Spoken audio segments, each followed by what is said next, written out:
Alhamdulillah nahmaduhu wa nasta'inuhu wa nastaghfiruh wa na'udzu billahi min syururi anfusina wa min sayyiati a'malina man yahdihillahu fala mudilla lahu wa man yudlil fala hadiya lahu wa asyhadu an la ilaha illallah wahdahu la syarika lahu wa asyhadu anna Muhammadan abduhu wa rasuluhu sallallahu alaihi wa ala alihi wa ashabihi ajma'in amma ba'd.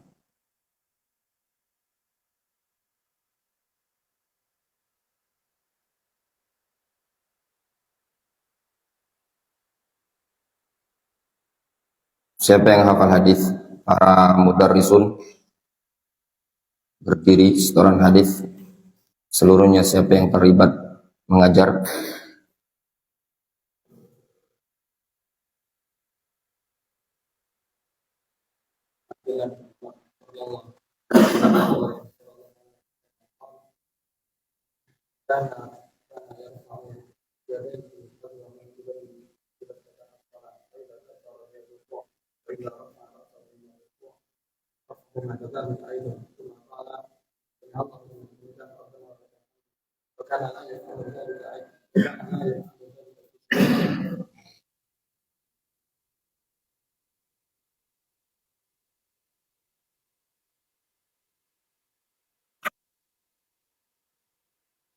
Mansuk Bade, Abu Mama hafal?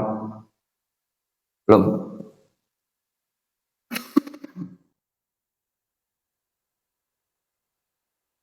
Randi yang umurnya 20, di atas 20.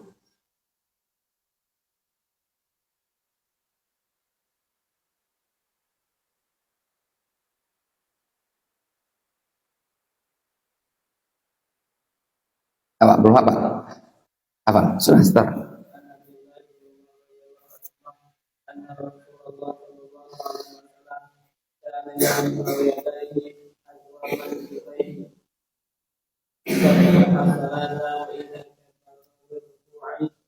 وإذا رفع رأسه من الركوع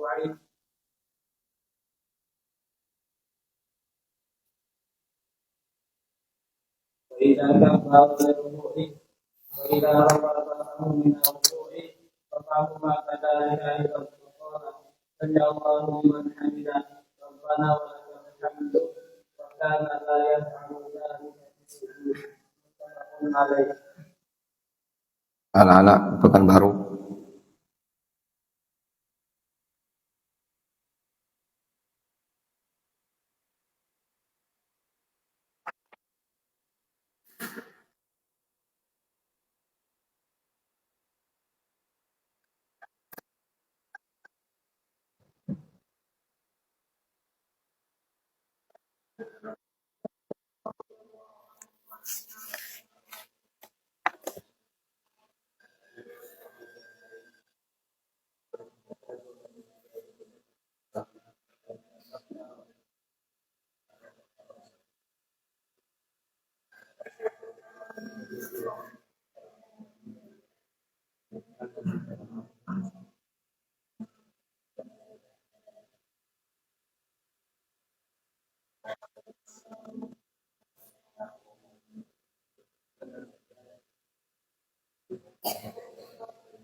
Kita lanjutkan ya. Bismillahirrahmanirrahim.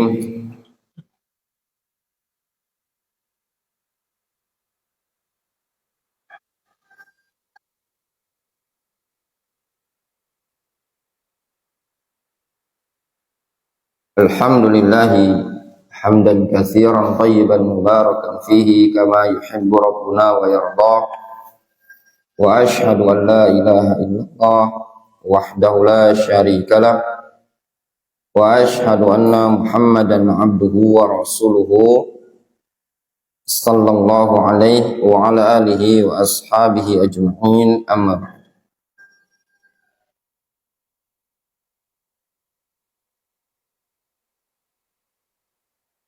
Kita lanjutkan bab arkanus shalah, bab rukun-rukun salat.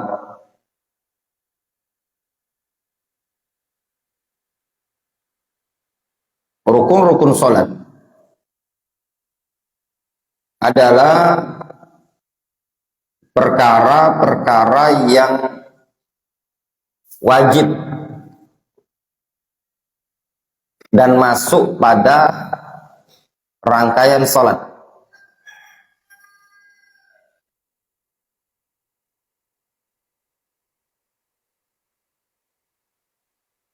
Apabila ditinggalkan, membuat salat tersebut tidak sah,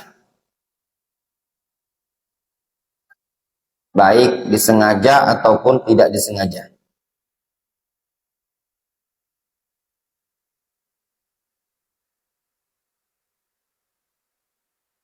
Serta tidak bisa digantikan atau ditambal dengan sujud sahwi. Itu namanya rukun.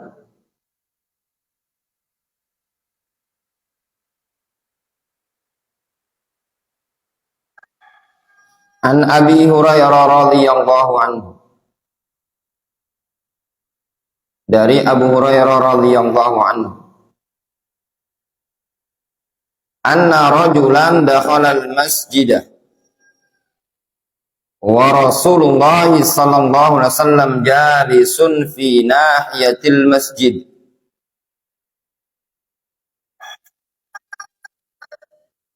Abu Hurairah radhiyallahu anhu mengatakan ada seseorang masuk masjid. Seseorang ini bernama Khalad ibnu Rafi' al-Ansari. Khalad ibnu Rafi' al-Ansari.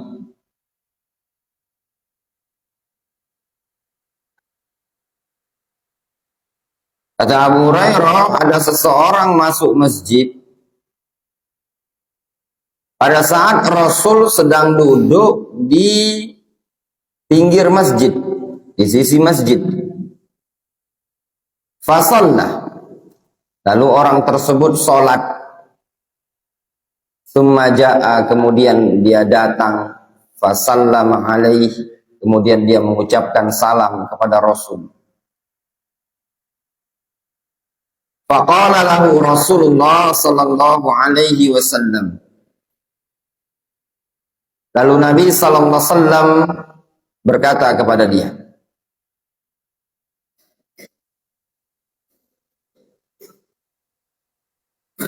ini hadis ya ikhwan, sebenarnya ya, makanya ana sebenarnya sangat mengharapkan kepada kawan-kawan yang belajar, yang mengajar di Darul Hadis ini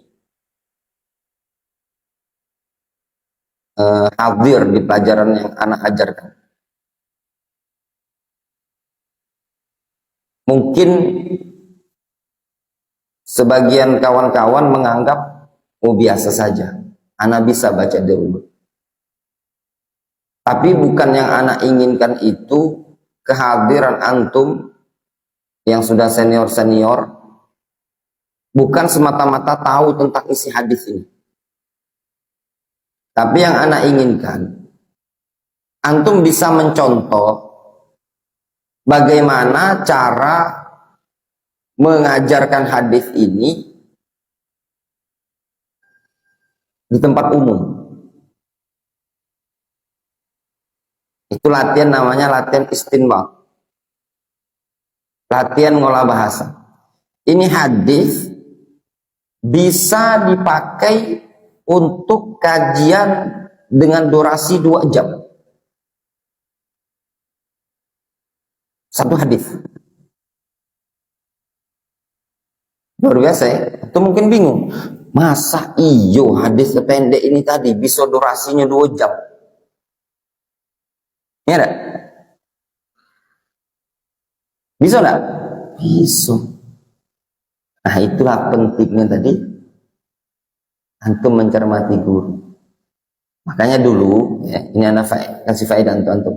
Makanya dulu, dan metodenya ustadz-ustadz yang dari Yaman, dan juga metodenya masyaikh kita, ada dars am sama dars khos. Dars khos, nah, kalau Pak Roni perhatikan, dars khos itu dars untuk membekali. Dars am itu dars untuk mengajari metode dakwah. Afwan, ana perhatikan kalau dars am, ana dars am ini agak kurang diminati. Tidak orang ini.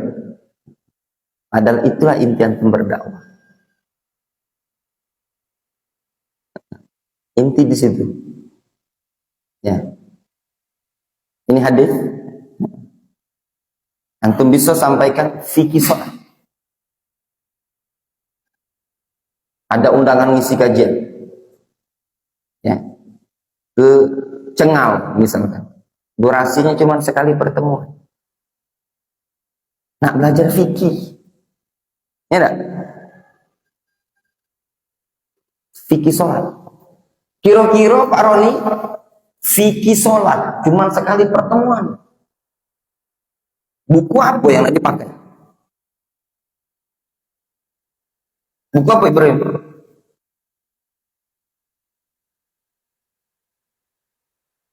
Hah? Buku apa kira-kira?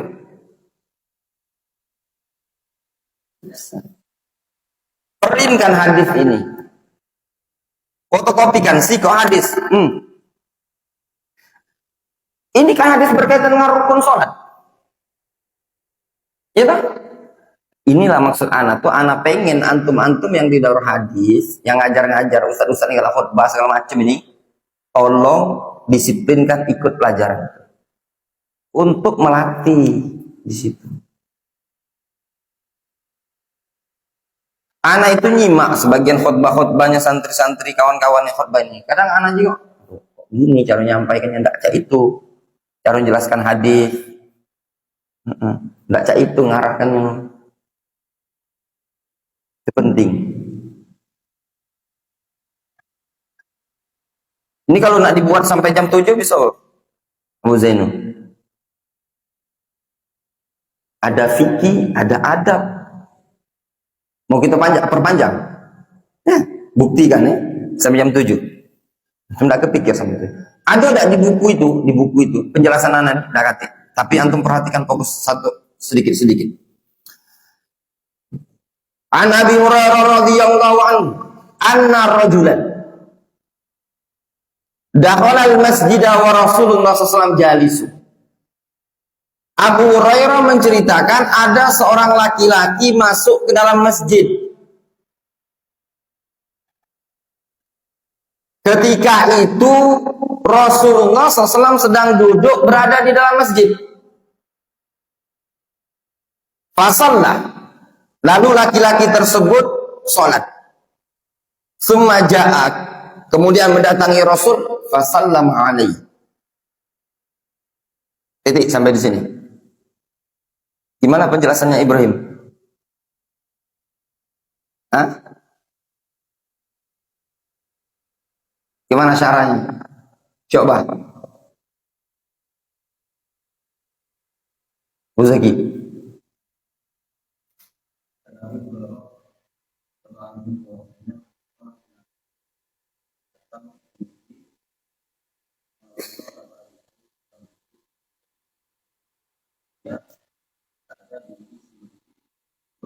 Dia itu siapa? Dia itu. Enggak, dia itu Rasul. Dan ketika itu Rasul berada di sisi masjid.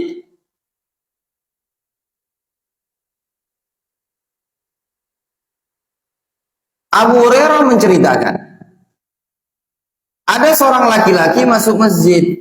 Ketika itu Rasul sedang duduk berada di sisi masjid. Fasallah. Kemudian laki-laki tersebut sholat. Summa ja'a, kemudian dia mendatangi Nabi sallallahu alaihi wasallam.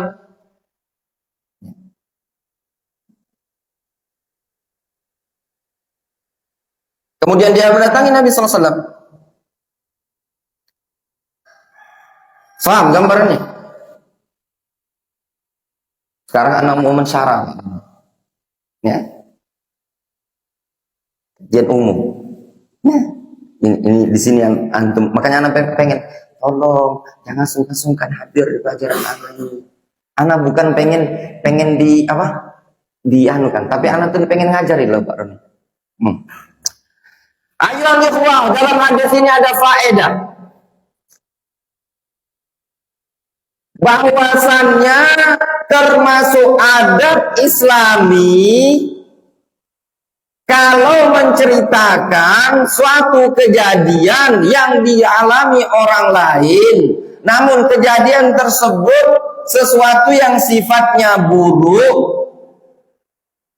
maka yang tepat adalah tidak menyebutkan langsung orang tersebut supaya tidak terjatuh pada ghibah.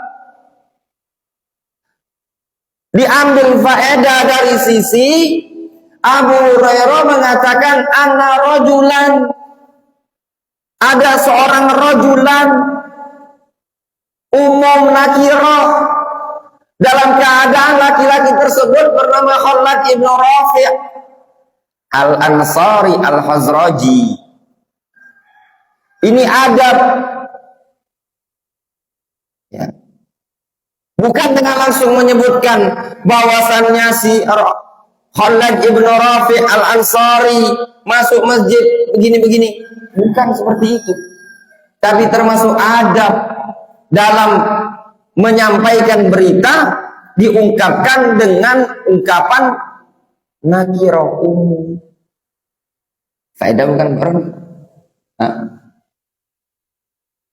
Coba itu tadi kata anak, tolong jangan sungkan-sungkan ikut. Makanya kalau anak pribadi, ini Abu Zaid, kalau metode anak berdakwah, Ustaz apa temanya? Bebas. Temanya serantun. Kalau kajian yang sedikit tempatnya awam, habis. Jadi tidak susah. Sebenarnya antum bisa mencontoh anak dakwah di luar itu dengan cara nyontoh anak yang anak sampaikan di sini. Tapi perhatian, tapi ngikuti.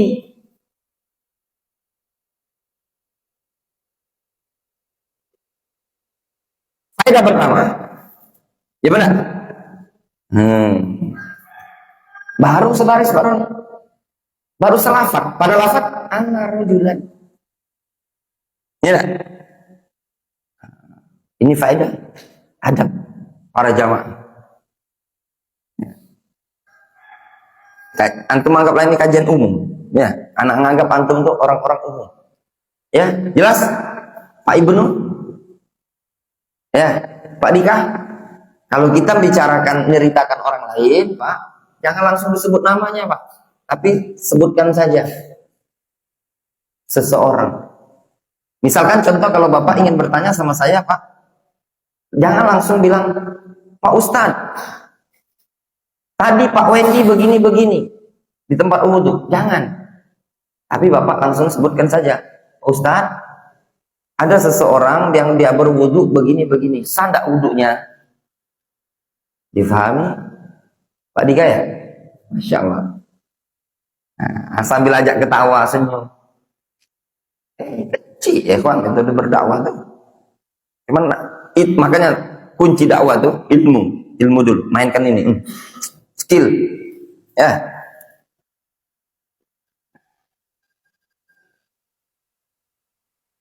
Kemudian faedah berikutnya yang kita bisa ambil dalam hadis ini, ya. Sambil antum di luar tuh ajak senyum. Gimana, Pak Farhan ngantuk? Ya, alhamdulillah Farhan segar ya insyaallah. Ya. Faedah kedua yang bisa kita ambil dalam hadis ini, kehidupan Nabi SAW. Beliau senantiasa banyak aktivitas beliau di masjid.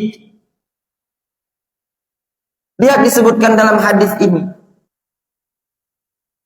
Rasulullah SAW sedang duduk di nahiyatil masjid, duduk di sisi masjid, di pinggir bagian masjid, pojok masjid.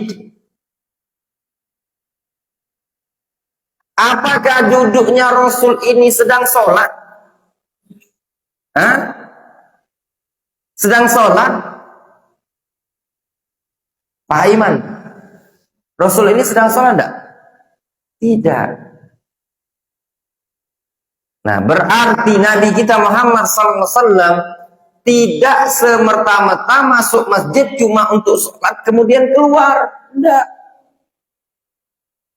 Terkadang beliau duduk di masjid, mengamati, mencermati murid-murid beliau dari kalangan para sahabat. Ketika ada yang keliru, beliau benarkan, beliau perbaiki. Dan banyak faedahnya keberadaan seorang nabi di masjid, karena masjid tersebut merupakan pusatnya kaum muslimin, pusat ibadahnya kaum muslimin. Di zaman sahabat, kaum muslimin, para sahabat bolak-balik masuk masjid. Berbeda dengan masjid-masjid kita yang ada di zaman sekarang, banyak kosong. Sehingga di zaman Rasul, tempat terbaik untuk melakukan tarbiyah, pembenahan, pendidikan adalah masjid. Nyambung. Antum jangan fokus ke apa yang anak omongkan. Anak ini pengen ngajari antum cara berdakwah. Difahami? Nyambung, Abu Zaki. Pak Roni lah, berapa Pak Roni? Belum selesai hadis. Anak ngomong tadi, butuh waktu 2 jam. Kelar, takbir akbar. Jelas?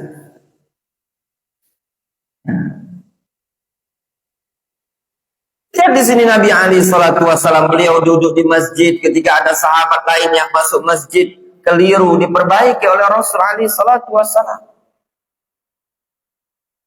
Sehingga betul-betul masjid merupakan tempat untuk melakukan pembenahan kaum muslimin. Dan juga dalam hadis ini terdapat faedah ingkarul munkar, al-amru bil ma'ruf wan nahyu 'anil munkar, yang mana prinsip ini merupakan prinsip utama Islam. Ketika kita melihat ada orang yang salah, yang keliru dalam ibadahnya, hendaknya kita tegur, kita perbaiki. Sebagaimana Nabi SAW ketika melihat ada orang yang sholat keliru dalam sholatnya, diperbaiki oleh Rasulullah SAW. Tidak dibiarkan begitu saja. Inilah bentuk al-amru bil ma'ruf wan nahyu 'anil munkar. Baru sebaris Pak Ron. Ya enggak? Nah.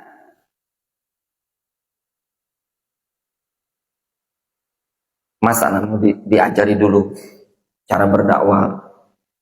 Sebenarnya dakwah, sebenarnya apa ya?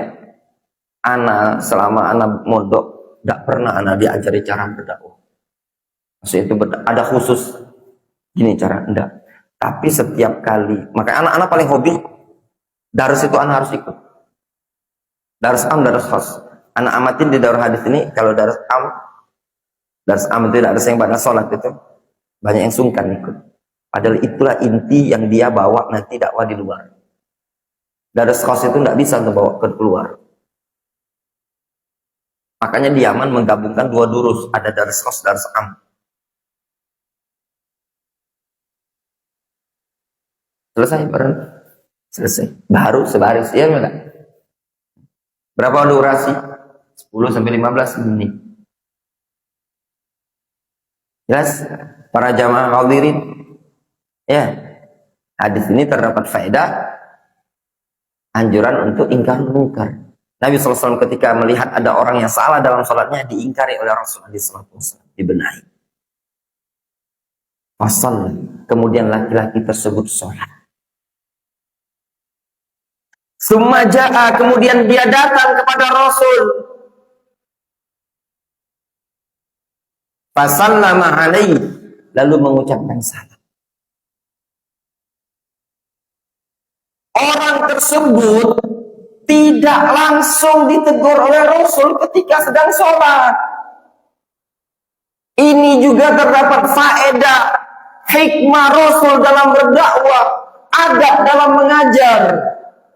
Ketika melihat orang keliru dalam mengerjakan sesuatu, jangan langsung diingkari pada saat dia mengerjakannya. Tapi selesaikan dulu. Kemudian baru dinasehati. Ya pada perlu. Ya pada Abu Zaki. Hah? Ketika dia sholat apa ditegur sama Rasul? Rasul lihat dia sholatnya salah. Tidak ditegur sama Rasul. Setelah dia selesai sholat, baru dia datang kepada Rasul, mengucapkan salam, baru ditegur sama Rasul. Ya benar.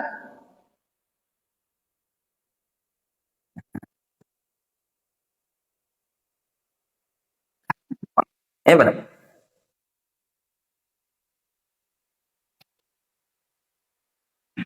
Makanya anak ngomong, kalau antum mau dakwah, ada di isi kajian, hadiri kajian tematik, pening pala, nyalin buku semua. Kajian di luar itu cukup antum bawa satu hadis. Tapi tidak ada syarahnya Ustaz. Syarahnya antum cara sendiri. Cara sendiri. Tapi anak tidak bisa Ustaz. Nah, itulah pentingnya ilmu alat. Itulah pentingnya ilmu bekal. Awal tadi usul fikih dan yang lainnya itu tadi seperti itu. Dari mana? Dari khos.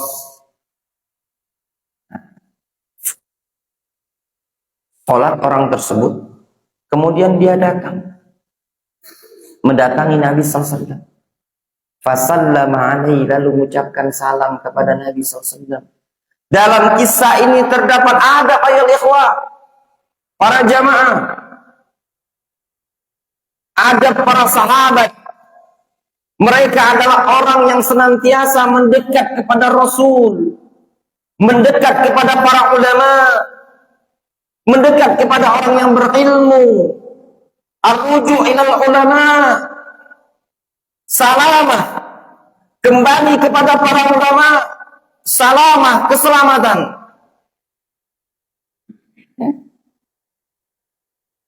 Kurang waktu bainal maghrib wa isya.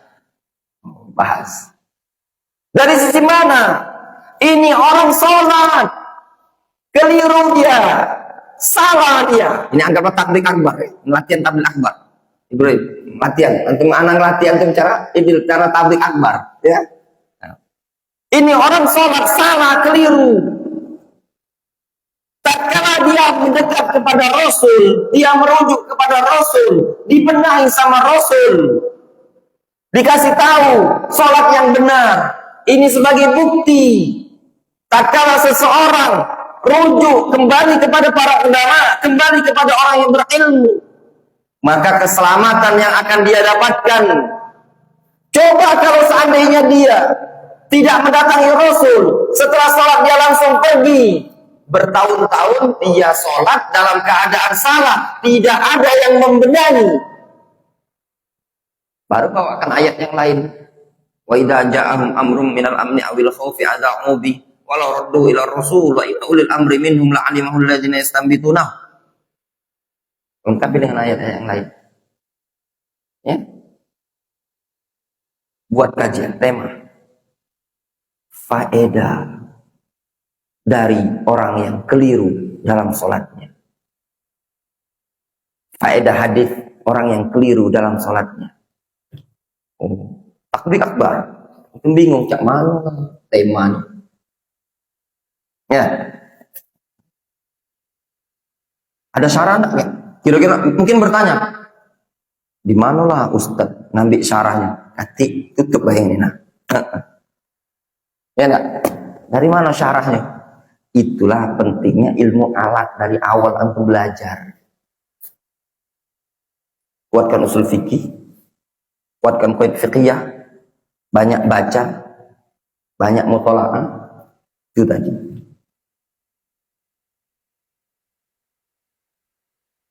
Tsumma jaa, kemudian dia datang. Fasallama alaihi. Ini juga ya ikhwah kaum muslimun. Terdapat adab akhlak para sahabat. Mereka mengucapkan salam ketika berjumpa orang lain. Panjang, bawakan dalil-dalil tentang salam. Ya enggak? Berjumpa Rasul dia mengucapkan salam. Ini juga selayaknya bagi para penuntut ilmu ketika bertemu dengan gurunya, nyamperi gurunya, ucapkan salam. Sebagaimana sahabat ini tadi, yang mengucapkan salam. Minum dulu. Apa nak dites? Jadi kecengal dah. Kalau jadi, nih contoh kan anak-anak, untuk bukti. Kalau ditanya apa temanya, anak tema kenceng, tema selu atau tema selu? Selu tauhid apa selu kencang? Di sini hobi kencang enggak? Masalah tauhid. Oh, tentang ilmu, bukan yang tentang syirik segala macam. Utamaan ilmu ya.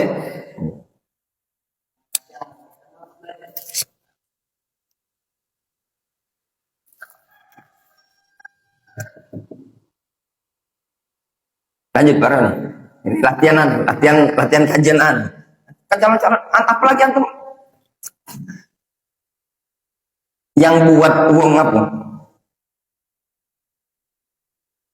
Antum yang buat antum itu tak pede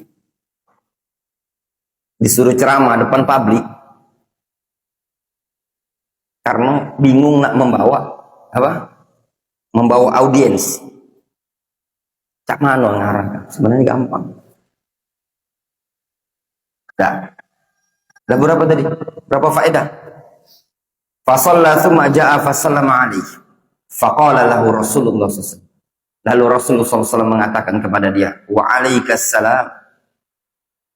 Alaikassalam. Irji' fasalli fa innaka lam tusalli. Kembalilah engkau. Salat, engkau belum salat.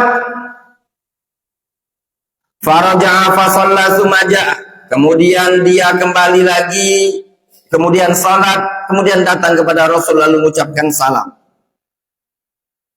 Faqala wa alaikassalam farji' fasalli fa innaka lam tusalli. Kemudian dia mengucapkan salam. Ya. Lalu Rasul mengatakan sana pergi, engkau salat lagi, ulangi salatmu. Faqala fi tsaniyah aw fil lati ba'daha. Kemudian pada kali yang kedua atau yang ketiga dia mengatakan alimni ya Rasulullah, ajari aku ya Rasulullah. Masya Allah para jamaah kaum muslimin. Dalam hadis ini terdapat adab, semangat dan sabarnya para sahabat ketika dia ditegur oleh Rasul. Salatnya salah berulang-ulang, dia tidak putus asa, dia tidak merasa jenuh, tidak kecewa. Bukan dengan sebagian kita para penuntut ilmu di zaman sekarang, kalau ditegur oleh gurunya langsung kabur, langsung minggat. Itu sampai berapi-api, rasa peci ustadznya baca terlepas. Ya benar. Lihat ini para sahabat. Khalid ibn Rafi' ditegur oleh Rasul berkali-kali, tidak mundur, tidak keluar dari Masjid Nabawi. Tetap beliau datang berkali-kali sampai dia mengatakan apa solusinya. Ternyata solusi dari permasalahan beliau, dia mengatakan alimni ya Rasulullah, ajari aku ya Rasulullah. Sehingga dari sini dapat faedah solusi problem dari yang apa kita lakukan itu ketika salah adalah bertanya. Demikianlah yang dilakukan oleh para sahabat. Mereka ketika tidak mengetahui suatu perkara atau keliru dalam suatu perkara, mereka minta luruskan, minta benari, bukan ngotot-ngotot. Mereka tidak ngotot kepada Rasul, aku sudah benar ya Rasulullah, tapi dia langsung mengatakan, ajari aku ya Rasulullah. Ilmu itu hanya didapat dengan biqal bin aqul wa bilusanin saul, dengan hati yang mau berpikir dan lisan yang senantiasa mau bertanya. Tabligh akbar ini Pak nih, bukan ngajar santri. Ya benar. Nah, terus antum mau bahasa. Ustaz. Nah, sudah, makanya butuh pelajaran seperti ini tadi. Jangan ngantuk, jangan tidur. Serius. Anak belajar di pondok Ustaz Afifuddin, orangnya orator. Jadi dulu beliau tuh saya ini ngajar. Kami ada pelajaran khos yang kitab-kitab yang biasa untuk pelajari sama aneh itu. At-Muriyah segala macam. Jadi beliau ada darsan. Muncul pertanyaan. Antum tidak pernah nanya sama anak. Jadi muncul pertanyaan. Ustaz, cak mana sih? Ustaz tuh bisa ngambil jelaskan hadis, tapi kok bisa dijabarkan? Jawaban beliau, itu kaget bisa, nanti bisa dengan memperlengkap ilmu alat. Nanti baru bisa beristinbat. Nah, beliau mengajarkan kepada kami, dianjurkan untuk latihan membaca buku Taisirul Alam, Syarah Umdatul Ahkam, untuk latihan istinbat. Itu kuncinya. Pantesan Ustadz ngajar Sahih Bukhari, pelajaran Sahih Bukhari, tapi durasinya dari maghrib sampai isya, satu hadis. Jami'us Sahih. Saat hadis gitu juga, pada zuhur, pada asar. Jadi latihan istinbat. Berapa tahun? 4 tahun. Jadi kita ini sudah dididik untuk latihan menyerap hadis itu dengan fawaid itu tadi selama 4 tahun. Kapan waktunya? Asar. Makanya anak praktekkan asar. Sama kalau pelajaran anak sekarang kan banyak hadis. Tapi kebanyakan antum yang di sini, sebagian mungkin itu menganggap sudahlah, darus Ustadz Abdurrahman pada asar. Tidak darus penting, itu darus receh. Darus yang kayak ini hadis receh. Yang mantep-mantep itu yang darus khos ilmu alat. Padahal ilmu alat itu cuman bisa antum pakai untuk pikir, tidak bisa antum pakai untuk umum. Orang kalau ndak gabungkan darus itu dua, antara darus ilmu alat sama darus seperti ini, ndak bisa dia dakwah di luar. Nah, ilmu alat itu akan kita pakai ngajar bersama santri. Darus di luar pakai yang seperti ini. Jelas?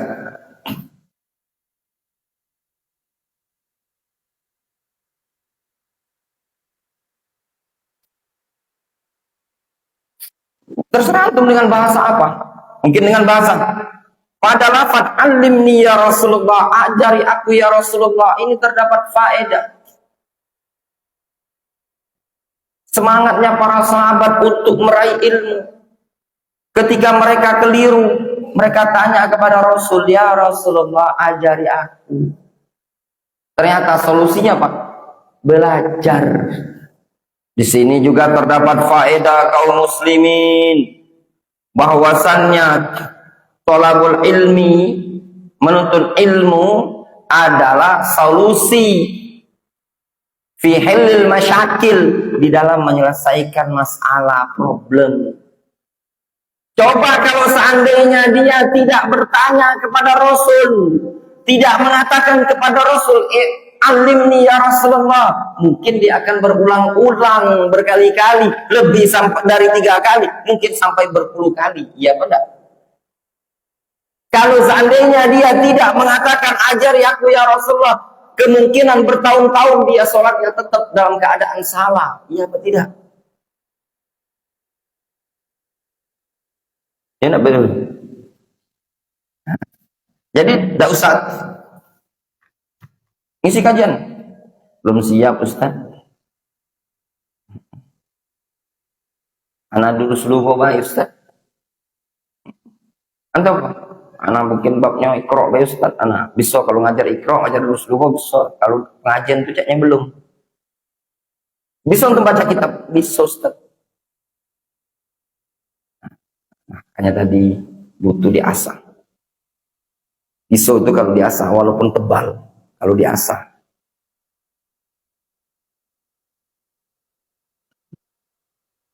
Itu kuncinya. Cari ke antum. Tempat kajian. Mau buktikannya? Cari ke tempat kajian umum. Dengan sekali pertemuan, kita bahas hadis ini sampai kelar. 2 jam. Kalau kita mau preteli satu persatu istinbat. Faqal. Lalu Nabi SAW mengajari. Dalam hadis ini terdapat faedah. Indahnya akhlak Rasul. Ketika orang tersebut keliru, Rasul alaihi salatu wassalam tidak menghardik beliau dengan mengatakan dasar kamu ini tadi. Makanya belajar. Tanya dulu baru sholat. Enggak. Kenapa? Dikarenakan dia membangun ibadahnya tadi di atas kebodohan. Dan juga dalam hadis ini terdapat faedah. Apa faedahnya? Bahwasannya orang yang salah dalam suatu ibadah, apabila waktunya masih ada, maka dia disuruh ulangi ibadah tersebut. Namun kalau waktunya sudah berlalu, maka tidak perlu mengulangi. Dari sisi mana? Dari sisi Rasul cuma nyuruh dia ulangi sholat yang dia kerjakan tadi.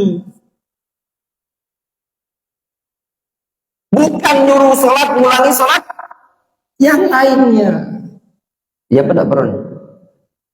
Iya tidak Abu Sagi. Hah? Itu kan. Insya Allah bisa lebaran ya? Ya. Bisa isi kajian pada maghrib. Kan jadwal anak kan di sini pada maghrib, pada isya. Malam Jumat ini, malam Sabtu ini. Siapa malam Ahad? Kita tes. Antum kalau disuruh ngisi ya, isi kajian berat kan? Kalau anak dulu paling hobi. Jujuran, 2 tahun anak di Al-Bainah itu. Hati anak itu kok seneng kali pengen ceramah. Kalau khutbah, suruh ustadz khutbah sama disuruh ngisi kajian itu seneng. Kenapa? Itu kesempatan ajang di pondok pesantren untuk ngelatih ngomong dan ngelatih ilmu ini tadi. Dilatih ilmu itu ngomong itu kan butuh dilatih.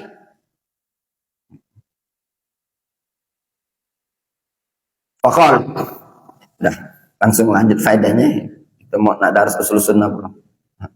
Faqal idza qumta ila shalah fasbighil wudu thumma istaqbilil qiblah fakabbir thumma qra' ma tayassara ma'aka minal qur'an thumma rka' hatta tatma'inna raki'an thumma rfa' hatta tastawiya qa'iman thumma isjud hatta tatma'inna sajidan thumma rfa' hatta tatma'inna jalisan thumma isjud hatta tatma'inna sajidan thumma rfa' hatta tatma'inna jalisan thumma fa'al dzalika fi salatika kulliha. Muttafaqun alaih. Rasul menyebutkan apabila engkau berdiri hendak salat, maka apabila engkau bangkit untuk melaksanakan sholat, maka hendaklah engkau sempurnakan wudhu, kemudian menghadap ke arah kiblat. Fakabbir, lalu bertakbirlah. Ini perkara-perkara yang wajib. Sebelum sholat hendaknya berwudhu, kemudian dia menghadap ke arah kiblat, kemudian dia bertakbir. Ya, takbir, Allahu Akbar, itu rukun. Tsumma qra' ma tayassara ma'aka minal Qur'an, kemudian baca Al-Fatihah. Ya. semarka, kemudian ruku, hatta tatma'inna raki'an, kemudian dia tenang tumanina rukunya, kemudian sumarfa hatta tastawiya qa'iman, kemudian bangkit sampai dia betul-betul i'tidal, semasjud, kemudian dia sujud hatta tatma'inna sajidan, sampai tumanina sujudnya, sumarfa hatta tatma'inna jalisan, kemudian bangkit sampai dia tenang duduknya, tumanina duduknya, semasjud hatta tatma'inna sajidan, kemudian sujud sampai dia tumanina sujudnya, sumarfa hatta tatma'inna jalisan, kemudian bangkit sampai dia tenang duduknya, sumaf'al dzalika fi sholatika kulliha, kemudian dia lakukan yang demikian itu pada seluruh sholatnya. Muttafaqun alaihi. Jelas? Itu tadi. Nah, dalam hadis ini disebutkan ikhwan, ya, berkaitan dengan rukun-rukun sholat, ya. Apa yang disebutkan di sini seperti tumanina, ruku, sujud, duduk di antara dua sujud, i'tidal, baca Al-Fatihah, itu semua adalah rukun sholat. Wallahu a'lam.